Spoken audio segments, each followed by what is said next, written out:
Selamat petang, salam sejahtera. Terima kasih karena bersama dengan saya di Nazlin Unity Channel. Ini surat layang, surat bukan layang-layang, bukan juga tidak bernama, tetapi mempunyai nama. Dipetik dari Malaysia kini, rupa-rupanya ini agenda Perikatan Nasional yang ramai orang tak tahu, terbongkar dan saya sendiri terkejut. Karena banyak fakta yang menarik dan boleh diterima logik akal dan berfakta yang luar biasa. Surat ini mengatakan memang agenda Perikatan Nasional rupa-rupanya. Ada mesej tersirat yang penting di sebalik pengakuan terbuka. Ahli Parlimen Bukit Gantang, Syed Abu Hussein Hafiz Zaid Abdul Fasal beberapa hari lalu. Dengan kenyataan dibuatnya baru-baru ini, barulah orang ramai tahu bahwa ahli parlimen pembangkang sebenarnya tidak pernah dipanggil untuk berbincang mengenai rundingan peruntukan. Padahal, itulah nasihat yang diberikan Perdana Menteri Anwar Ibrahim agar pembangkang berunding secara diplomasi agar nasib rakyat di kawasan mereka boleh dibantu secara berkesan. Ia juga membuktikan pemimpin Perikatan Nasional tidak pernah bersungguh dalam membantu ahli-ahli parlimen sendiri mendapatkan peruntukan. Sebelum ini, Ketua Penerangan Bersatu Razali Idris mendakwa rundingan telah dibuat dengan kerajaan melalui wakil Perikatan Nasional yaitu Taqiyuddin Hasan. Sekarang kita berhak tanya, siapa yang bercakap benar? Berdasarkan apa yang berlaku sehari dua ini, apa yang kita nampak hanyalah satu. Pemimpin Perikatan Nasional lebih gemar bermain politik untuk memperlihatkan seolah-olah mereka dianiaya. Sedangkan hakikatnya, mereka sendiri tidak ikhlas untuk berunding bersama kerajaan, seperti yang dilakukan oleh Pakatan Harapan semasa Ismail Sabri Yaakob menjadi Perdana Menteri. Paling tidak bertanggung jawab adalah apabila pucuk pimpinan Perikatan Nasional terus-menerus memberi harapan kepada para penyokong mereka bahwa usaha-usaha untuk menukar kerajaan giat dibuat. Perkembangan ini menunjukkan pimpinan Perikatan Nasional sebenarnya sengaja mengelak untuk menjalankan rundingan dengan kerajaan dengan matlamat agar mereka kononnya menjadi mangsa atau dimangsakan. Pada masa sama, kerajaan dipotretkan sebagai pihak yang menekan pembangkang tanpa sebab. Ditulis oleh Azhar Rahman, Exco Pemuda Amanah Nasional dan Ketua Komunikasi Amanah Perak. Saudara-saudara sekalian, apa pendapat Anda tentang pendedahan luar biasa yang ditulis oleh Exco Pemuda Amanah Nasional dan Ketua Komunikasi Amanah Perak ini? Beliau mendakwa bahwa memang ini adalah agenda Perikatan Nasional rupa-rupanya berkait dengan peruntukan parlimen. Rupa-rupanya selama ini menurut ahli parlimen Bukit Gantang, ahli parlimen pembangkang sebenarnya tidak pernah dipanggil untuk berbincang mengenai rundingan peruntukan.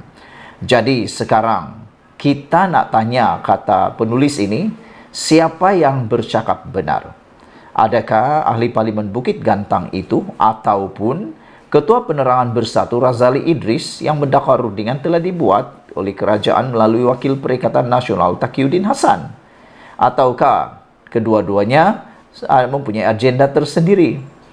Tapi nampaknya beberapa hari ini kita makin melihat bahwa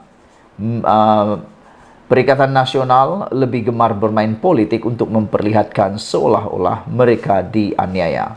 Sedangkan hakikatnya mereka lah yang tidak ikhlas untuk berunding bersama kerajaan seperti yang pernah dilakukan oleh Anwar Ibrahim ketika Ismail Sabri Yaakob menjadi Perdana Menteri. Tapi waktu itu mudahnya mereka membuat perjanjian. Sekarang betapa susahnya pula nak mahu mendapat perjanjian dengan pembangkang. Paling tidak bertanggung jawab, kata penulis ini, adalah apabila pucuk pimpinan Perikatan Nasional terus-menerus memberi harapan kepada para pengundi mereka, penyokong mereka, bahwa usaha-usaha untuk menukar kerajaan giat dibuat. Namun, menurut kalau yang logik akal kita, tak bolehlah terima apa yang dikatakan itu. Sekian dulu untuk kali ini. Jangan lupa tinggalkan komen Anda, tekan butang subscribe. Kita jumpa lagi. Bye-bye. Selamat petang, salam sejahtera. Terima kasih karena bersama dengan saya di Nazlin Unity Channel. Saudara-saudara sekalian, ini satu pendedahan berita yang mengejutkan serta menyedihkan untuk Muhyiddin Yassin dan Hamzah Zainuddin. Dengan pendedahan terbaru ini, dijangkakan Muhyiddin dan Hamzah Zainuddin akan kini menjadi Perdana Menteri Tepi dan juga Ketua Pembangkang Tepi. Ini diarah kepada mereka, yaitu eloklah duduk diam-diam di tepi. Apa cerita? Ikuti terus ulasan sepenuhnya. Bila pas sudah ada Ahmad Samsuri sebagai calon Perdana Menteri, maka Muhyiddin dan Hamzah eloklah duduk diam-diam di tepi. Dipetik daripada sabudin.com.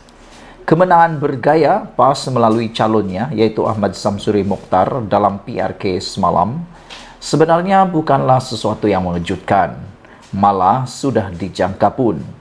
Ini kerana Terengganu berdasarkan keputusan PRU 15 dan PRN lalu, jelas lagi terbukti memang merupakan kubu kuat PAS. PAS menyapu bersih semua 8 kerusi parlimen pada PRU 15 dan kemudian menyapu licin 32 kerusi Dewan Undangan Negeri pada PRN. Atas hakikat tersebut, ditambah lagi kemenangan PAS melalui calonnya C. alias Hamid pada PRU 15 lalu adalah dengan kelebihan 27.179 undi, memang sudah dijangka PAS makan kacang saja di Kemaman. Dengan majoriti besar tersebut adalah disedari juga oleh sesiapa yang waras bahawa memang mustahil untuk Barisan Nasional boleh berjaya merampas kerusi parlimen tersebut.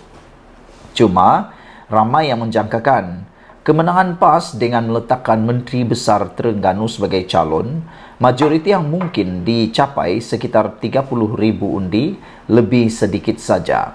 Sedikit mengejutkan apabila majoriti yang dicapai oleh Ahmad Samsuri adalah sebanyak 37.220 undi, lebih 10.441 berbanding majoriti C alias pada PRU 15 lalu. Agaknya, majoriti besar itu adalah disebabkan gembar-gembur bahawa Ahmad Samsuri adalah calon Perdana Menteri PAS pada masa depan. Seronok nampaknya pengundi Kemaman nak dapat ahli parlimen mereka sebagai bakal Perdana Menteri. Begitupun di sebalik majoriti besar yang dicapai Ahmad Samsuri, undi yang beliau raih sebenarnya kurang berbanding yang diperoleh C alias. C alias pada PRU 15 lalu memperoleh 65.174 undi. Tetapi undi Ahmad Samsuri ialah 64.998, kurang 176 undi. Hal ini mungkin disebabkan ramai pengundi luar yang tidak pulang mengundi. Yang paling malang sekali ialah Raja Muhammad Afandi, Raja Muhammad Nur yang dipertaruhkan Barisan Nasional sebagai calon dalam misi mustahil untuk merampas Kemaman.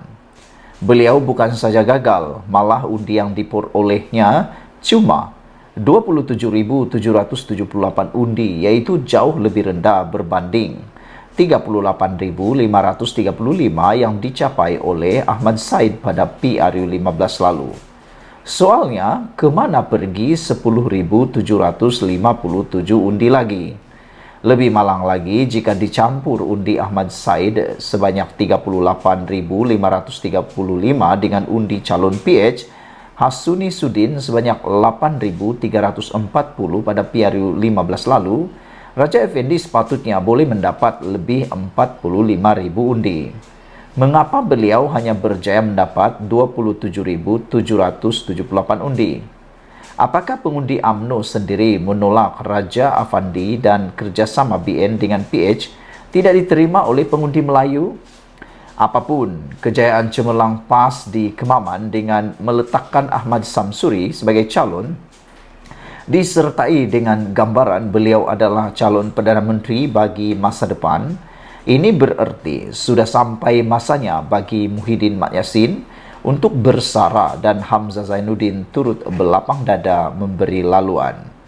Lagi pula, dengan PAS mempunyai 43 kerusi parlimen, paling besar dalam gabungan Perikatan Nasional, bahkan terbesar antara semua parti dalam negara ini, memang sudah sampai waktunya bagi parti itu meletakkan calon Perdana Menteri yang nampak berwibawa dan boleh dijual kepada pengundi dalam PRU 16 akan datang.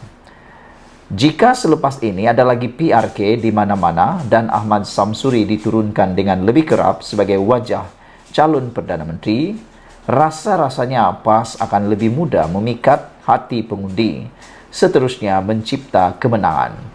Muhyiddin dan Hamzah dengan perkembangan ini bukan saja bertukar menjadi Perdana Menteri tepi, malah boleh terus duduk diam-diam di tepi. Ditulis oleh Sahabudin Hussein, 3 Desember 2023. Sekian dulu untuk kali ini. Jangan lupa tinggalkan komen anda, tekan butang subscribe. Malaysia kita punya, kita jaga sama-sama, cintai Malaysiaku. Bye-bye. Selamat pagi, salam sejahtera. Terima kasih kerana bersama dengan saya di Nazlin Unity Channel. PAS, Abang Long PN bersatu dalam gerhana. Apa cerita dalam harapan Daily ini? Kemenangan Datuk Seri Ahmad Samsuri Mokhtar yang dijajah sebagai calon Perdana Menteri Perikatan Nasional dalam pilihan raya kecil Kemaman malam tadi meletakkan PAS sebagai Abang Long dalam Perikatan Nasional. Ini tentulah berita yang paling tak nak didengar oleh Muhyiddin. Kali ini sudah terbukti dan sudah menjadi semakin ketara bahawa Abang Long kini di Perikatan Nasional ialah PAS dan bukan lagi Parti Bersatu. Ahmad Samsuri mendapat 64,968 undi untuk mengalahkan calon Barisan Nasional iaitu Brigadier Jeneral Bersarah Raja Muhammad Effendi yang hanya mampu memperoleh 27,839 undi. Pengumuman Ahmad Samsuri yang dikenali sebagai Dr. Shem sebagai calon Perdana Menteri oleh mantan Perdana Menteri Tun Dr. Mahathir Mohamad dan kemenangan beliau ialah petanda Bersatu memasuki fasa gerhana. Ini satu pendedahan yang menyedihkanlah untuk Parti Bersatu, khususnya pada Muhyiddin Yassin selaku Presiden Parti Bersatu yang telah pun buat U-turn baru-baru ini. Kelibat Presiden Bersatu Tan Sri Muhyiddin Yassin juga tidak kelihatan ketika Mahathir membuat pengumuman tersebut. Ini juga bermakna Bersatu atau lebih tepat lagi Muhyiddin tidak boleh mengimpikan alamatnya di seri perdana lagi. Pilihan raya ini telah menjadikan Bersatu menjadi tidak relevan di dalam Pakatan Pembangkang iaitu Perikatan Nasional. Bersatu kini sudah hilang taringnya. Apa gunanya Muhyiddin mengetuai Perikatan Nasional? Sedangkan PAS adalah peneraju utama gabungan pembangkang tersebut. Apa gunanya Datuk Seri Hamzah Zainuddin, PN Larut menjadi ketua pembangkang? Sedangkan dukungan dan tulang belakang PN ialah PAS. Sesungguhnya Bersatu perlu bermuhasabah diri dan mencari kerelevanannya. Kerana pesanan ahli Majlis Pimpinan Tertinggi Bersatu, iaitu Ronald Kiandi agar Bersatu berhati-hati dalam hubungannya dengan PAS sedang menjadi realiti. Adakah PAS akan berani tiba-tiba kick Bersatu daripada Perikatan Nasional, iaitu Muhyiddin Yassin dan Hamzah Zainuddin selaku pengerusi Perikatan Nasional dan juga selaku Ketua Blok Pembangkang? Adakah lepas ini PAS akan menjadi dominan pula? Dan yang lebih lagi mengejutkan kita ialah adakah kata-kata ahli parlimen baharu di Kemaman ini, iaitu buka pintu Perikatan Nasional ke Putrajaya, menjadi petanda bahawa Samsuri Mokhtar akan menjadi pengerusi Perikatan Nasional yang baru? Itu menjadi persoalan kita. Dan kalau dia sudah jadi pengerusi Perikatan Nasional, dia akan memeterai MOU dengan Anwar Ibrahim. Tidak mustahil dia akan memeterai perjanjian MOU bagi mendapatkan peruntukan. Kerana sekarang ini yang benar-benar tak nak peruntukan itu ialah daripada kepimpinan Perikatan Nasional yang diketuai oleh Muhyiddin Yassin dan Hamzah Zainuddin. Jadi, dengan suara kemenangan ini, saya rasa PAS melalui ahli parlimen baru ini, yaitu Syamsuddin Mokhtar, akan menjadi pengurusi baru Perikatan Nasional dan akan memeterai MOU bersama Anwar dan menyokong Anwar Ibrahim. Sekian dulu untuk kali ini. Jangan lupa tinggalkan komen Anda, tekan butang subscribe. Kita jumpa lagi. Bye-bye.